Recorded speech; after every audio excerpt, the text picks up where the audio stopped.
का नर्मदे हर. नर्मदे हर. सुलपानी झाडी नर्मदा आश्रम मोलगी आश्रमात तुम्हा सर्वांचं स्वागत आहे. बोला माते, तुम्हाला काय बोलायचं आहे? ते मीच आता बोलते. बोला, आपलं नाव अगोदर बोला.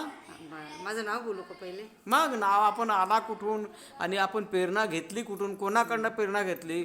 कोणी सांगितलं की नर्मदा नदीची परिक्रमा करतात, नर्मदा नदीला मैया बोलतात?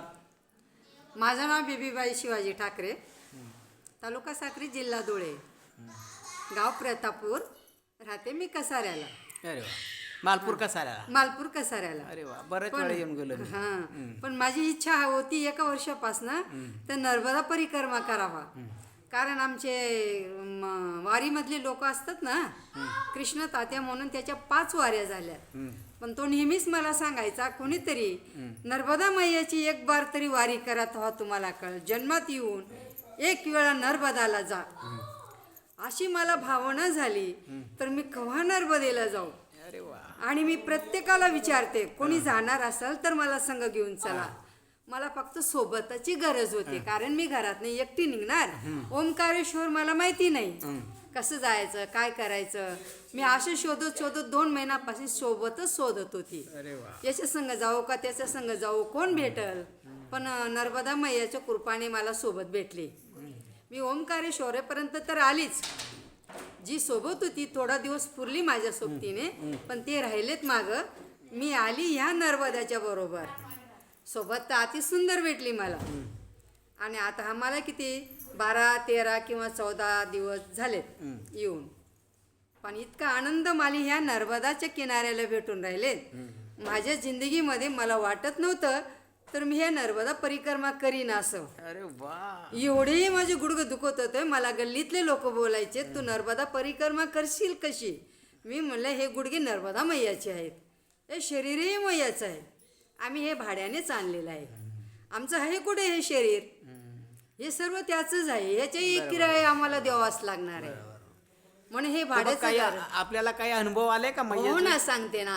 अनुभव असा आला, एक दिवशी आम्हाला त्या कोणता घाट आहे माई, गोल गोल फिरायचा, खप्पर मार्केमध्ये आम्हाला भरपूर तहान लागली होती. अशी तहान लागली, आम्हाला पाणीच भेटत नव्हतं. तर मी नर्मदा मैयाला आवाहन केला, ए मैया, एवढी 30 लागली, तुझा किनारा तर दिसतंय, असं वाटतं का जाऊन उडी मारवा तुझ्यामध्ये, खूप पाणी प्यावा.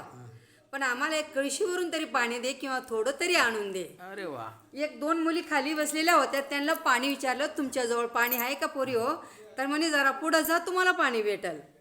आम्ही 2 पावले पुढे गेलो. त्याच पोरीने आमच्या माबाजवळ एक बाटली भरून पाठवून दिली.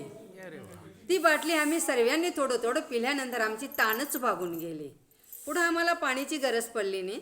आणि आम्हाला झाली संध्याकाळ. संध्याकाळ झाल्यानंतर आश्रमाची चिंता पडली. आता आश्रम कुठं भेटल हा विचार आम्ही लागलोत करायला. जावा कुठं, किती पुढं किती मागं, ठिकाणा नाही. झाली संध्याकाळ, आता करावा काय? कुठंतरी एखाद्या घराला विचारावा, पुढच्या ठेपाला तर 40 लोक आहेत. आम्ही आणखी 500 गेल्यानंतर आम्हाला कोणी भोजन द्यायचं तर प्रश्न नाही मोठा, पण राहायचं तर मोठा प्रश्न आहे ना. मग एक झोपडी भेटली, एक घर छोटंसं. त्या झोपडीमध्ये मैया बाहेर उभी दिसली. आम्ही हाका मारले, ये मैया, आम्हाला 5 जणांना जागा भेटल का? तर या ना मैया, तुम्ही सर्वजण या ना. मैयाने असा आग्रह केला आम्हाला. राहायला सुंदर जागा बी भेटली आणि भोजनही सुंदर भेटलं. अशी व्यवस्था आमची भारी झाली. माझ्या जीवनामध्ये 15 दिवसात या अनुभव मला 2 आती गेला पुढे किती घडतील ते सांगता येणार नाही. बरोबर. मैया, आपण आले सुलपानी झाडी नर्मदा आश्रमात या सेवेची संधी दिली, याबद्दल आपलं धन्यवाद.